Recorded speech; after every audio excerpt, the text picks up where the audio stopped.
रामायण का हिंदू धर्म में एक विशिष्ट स्थान है। मनुष्य जाति के जीवन और उनके कर्मों का विशेष प्रकार से रामायण में विवरण दिया गया है। इसमें भगवान राम और देवी सीता के जन्म एवं जीवन यात्रा का वर्णन है। हम में से अधिकांश लोगों को रामायण की कहानी पता है, लेकिन इस महाकाव्य से जुड़े कुछ ऐसे भी रहस्य हैं जिनके बारे में लोगों को जानकारी नहीं है। आज हम आपके सामने रामायण से जुड़े ऐसे ही 13 रहस्यों को उजागर कर रहे हैं। ऐसा माना जाता है कि मूल रामायण की रचना ऋषि वाल्मीकि द्वारा की गई थी, लेकिन कई अन्य संतों और वेद पंडितों जैसे तुलसीदास, संत एकनाथ इत्यादि ने भी इसके अन्य संस्करणों की रचना की है। हालांकि प्रत्येक संस्करण में अलग अलग तरीके से कहानी का वर्णन किया गया है, लेकिन मूल रूपरेखा एक ही है। ऐसा माना जाता है कि रामायण की घटना 4वीं और 5वीं शताब्दी की है। 1. रामायण के हर 1000 श्लोक के बाद आने वाले पहले अक्षर से गायत्री मंत्र बनता है।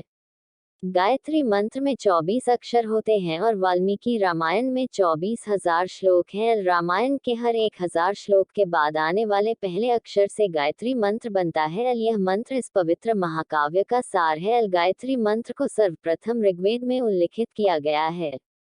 2. राम और उनके भाइयों के अलावा राजा दशरथ एक पुत्री के भी पिता थे। श्री राम के माता पिता एवं भाइयों के बारे में तो प्रायः सभी जानते हैं, लेकिन बहुत कम लोगों को यह मालूम है कि राम की एक बहन भी थी, जिनका नाम शांता था। वे आयु में चारों भाइयों से काफी बड़ी थी। उनकी माता कौशल्या थी। ऐसी मान्यता है कि एक बार अंग देश के राजा रोमपद और उनकी रानी वशिनी अयोध्या आए। उनको कोई संतान नहीं थी। बातचीत के दौरान राजा दशरथ को जब ये बात मालूम हुई तो उन्होंने कहा, मैं अपनी बेटी शांता आपको संतान के रूप में दूंगा। ये सुनकर रोमपद और वशिनी बहुत खुश हुए। उन्होंने बहुत स्नेह से उसका पालन पोषण किया और माता पिता के सभी कर्तव्य निभाए।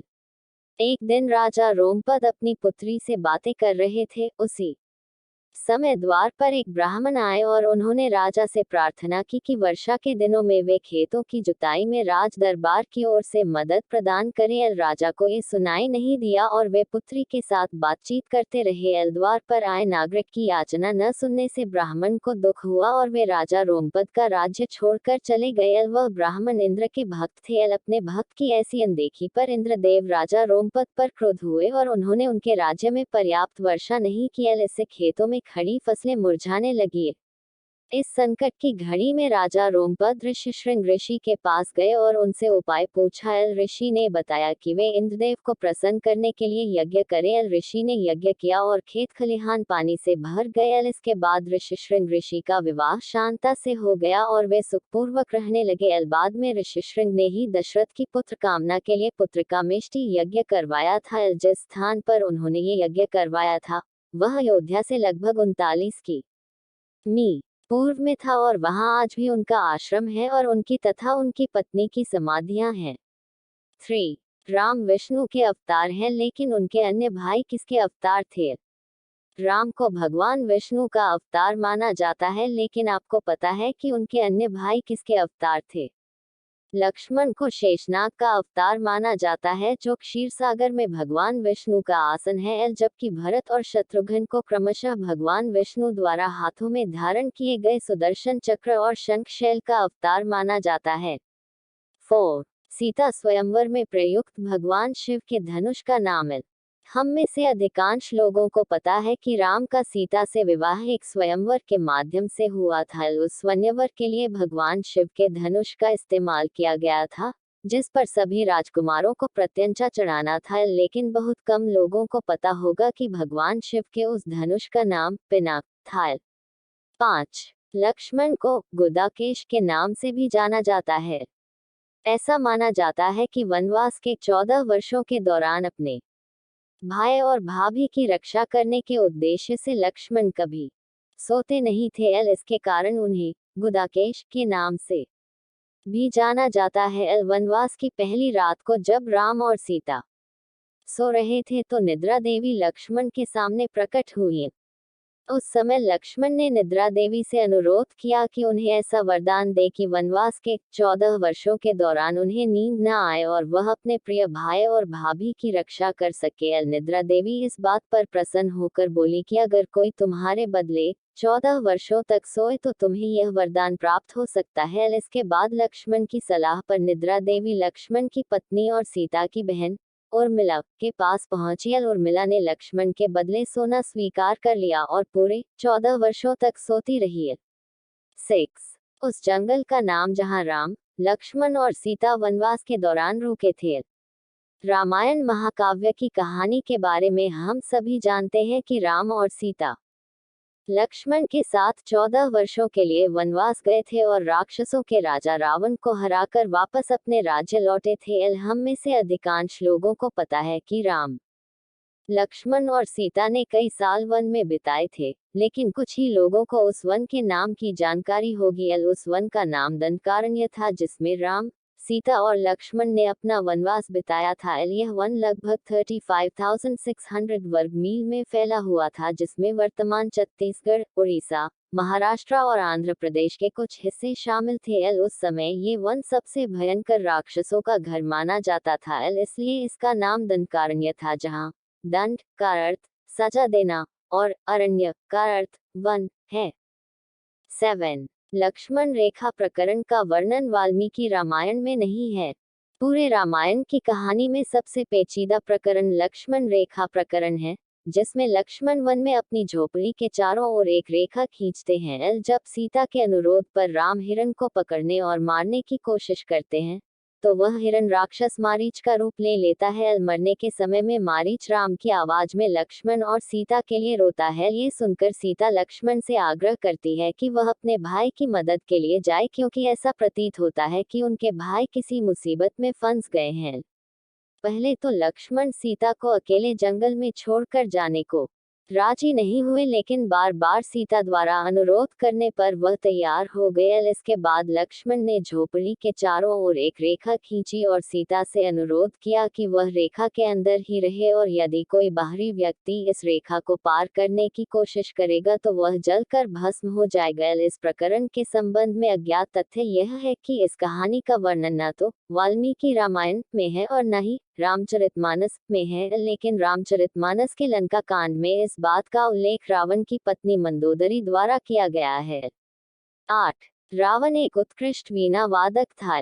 रावण सभी राक्षसों का राजा था। बचपन में वह सभी लोगों से डरता था क्योंकि उसके 10 सिर थे। भगवान शिव के प्रति उसकी दृढ़ आस्था थी। इस बात की पुख्ता जानकारी है कि रावण एक बहुत बड़ा विद्वान था और उसने वेदों का अध्ययन किया था। लेकिन क्या आपको पता है कि रावण के ध्वज में प्रतीक के रूप में वीणा होने का कारण क्या था? चूंकि रावण एक उत्कृष्ट वीणा वादक था, जिसके कारण उसके ध्वज में प्रतीक के रूप में वीणा अंकित था। हालांकि रावण इस कला को ज्यादा तवज्जो नहीं देता था, लेकिन उसे ये यंत्र बजाना पसंद था। 9. इंद्र के ईर्ष्यालु होने के कारण कुंभकर्ण को सोने का वरदान प्राप्त हुआ था। रामायण में एक दिलचस्प कहानी हमेशा सोने वाले कुंभकर्ण की है। कुंभकर्ण रावण का छोटा भाई था, जिसका शरीर बहुत ही विकराल था। इसके अलावा वह पेटू बहुत अधिक खाने वाला भी था। रामायण में वर्णित है कि कुंभकर्ण लगातार 6 महीनों तक सोता रहता था और फिर सिर्फ एक दिन खाने के लिए उठता था और पुनः 6 महीनों तक सोता रहता था।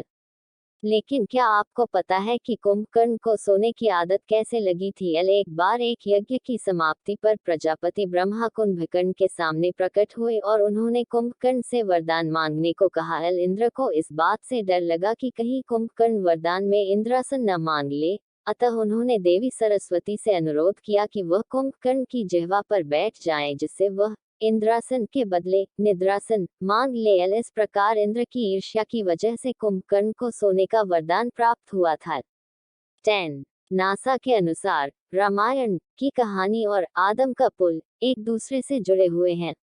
रामायण की कहानी के अंतिम चरण में वर्णित है कि राम और लक्ष्मण ने वानर सेना की मदद से लंका पर विजय प्राप्त करने के लिए एक पुल का निर्माण किया था। ऐसा माना जाता है कि यह कहानी लगभग 1750 0,000 साल पहले की है। हाल ही में नासा ने पाक जलसमुद्र मध्य में श्रीलंका और भारत को जोड़ने वाले एक मानव निर्मित प्राचीन पुल की खोज की है और शोधकर्ताओं और पुरातत्वविदों के अनुसार इस पुल के निर्माण की अवधि रामायण महाकाव्य में वर्णित पुल के निर्माण काल से मिलती है। नासा के उपग्रहों द्वारा खोजे गए इस पुल को आदम का पुल कहा जाता है और इसकी लंबाई लगभग 30 किलोमीटर है। 11 रावण को पता था कि वह राम के हाथों मारा जाएगा। रामायण की पूरी कहानी पढ़ने के बाद हमें पता चलता है कि रावण एक क्रूर और सबसे विकराल राक्षस था जिससे सभी लोग घृणा करते थे। जब रावण के भाइयों ने सीता के अपहरण की वजह से राम के हमले के बारे में सुना तो अपने भाई को आत्मसमर्पण करने की सलाह दी थी। ये सुनकर रावण ने आत्मसमर्पण करने से इनकार कर दिया और राम के हाथों मरकर मोक्ष पाने की इच्छा प्रकट की। उसके कहा कि अगर राम और लक्ष्मण दो सामान्य इंसान हैं तो सीता मेरे पास ही रहेगी क्योंकि मैं आसानी से उन दोनों को परास्त कर दूंगा और यदि वे देवता हैं तो मैं उन दोनों के हाथों मरकर मोक्ष प्राप्त करूंगा। 12 आखिर क्यों राम ने लक्ष्मण को मृत्युदंड दिया? रामायण में वर्णित है कि श्री राम ने न चाहते हुए भी जान से प्यारे अपने छोटे भाई लक्ष्मण को मृत्युदंड दिया था। आखिर क्यों भगवान राम ने लक्ष्मण को मृत्युदंड दिया था? ये घटना उस वक्त की है जब श्री राम लंका विजय के बाद अयोध्या लौट आए थे और अयोध्या के राजा बन गए थे। एक दिन यम देवता कोई महत्वपूर्ण चर्चा करने के लिए श्री राम के पास आते हैं। चर्चा प्रारंभ करने से पूर्व उन्होंने भगवान राम से कहा कि आप मुझे वचन दें कि जब तक मेरे और आपके बीच वार्तालाप होगी हमारे बीच कोई नहीं आएगा और जो आएगा उसे आप मृत्युदंड। इसके बाद राम लक्ष्मण को ये कहते हुए द्वारपाल नियुक्त कर देते हैं कि जब तक उनकी और यम की बात हो रही है वो किसी को भी अंदर न आने दे, अन्यथा वह उसे मृत्युदंड दे देंगे। लक्ष्मण भाई की आज्ञा मानकर द्वारपाल बनकर खड़े हो जाते हैं। लक्ष्मण को द्वारपाल बने कुछ ही समय बीतने के बाद वहां पर ऋषि दुर्वासा का आगमन होता है। जब दुर्वासा ने लक्ष्मण से अपने आगमन के बारे में राम को जानकारी देने के लिए कहा तो लक्ष्मण ने विनम्रता के साथ मना कर दिया। इस पर दुर्वासा क्रोधित हो गए तथा उन्होंने संपूर्ण अयोध्या को श्राप देने की बात कही। लक्ष्मण ने शीघ्र ही यह निश्चय कर लिया कि उनको स्वयं का बलिदान देना होगा ताकि वो नगरवासियों को ऋषि के श्राप से बचा सकें और उन्होंने भीतर जाकर ऋषि दुर्वासा के आगमन की सूचना दी। अब श्री राम दुविधा में पड़ गए क्योंकि उन्हें अपने वचन के अनुसार लक्ष्मण को मृत्युदंड देना था। इस दुविधा की स्थिति में श्री राम ने अपने गुरु वशिष्ठ का स्मरण किया और कोई रास्ता दिखाने को कहा। गुरुदेव ने कहा कि अपनी किसी प्रिय वस्तु का त्याग उसकी मृत्यु के समान ही है। अतः तुम अपने वचन का पालन करने के लिए लक्ष्मण का त्याग कर दो। लेकिन जैसे ही लक्ष्मण ने ये सुना तो उन्होंने राम से कहा कि आप भूल कर भी मेरा त्याग नहीं करना, आपसे दूर रहने से तो यह अच्छा है कि मैं आपके वचन का पालन करते हुए मृत्यु को गले लगा लूं। ऐसा कहकर लक्ष्मण ने जल समाधि ले ली। 13 राम ने सरयू नदी में डुबकी लगाकर पृथ्वीलोक का परित्याग किया था। ऐसा माना जाता है कि जब सीता ने पृथ्वी के अंदर समाहित होकर अपने शरीर का परित्याग कर दिया तो उसके बाद राम ने सरयू नदी में जल समाधि लेकर पृथ्वीलोक का परित्याग किया था।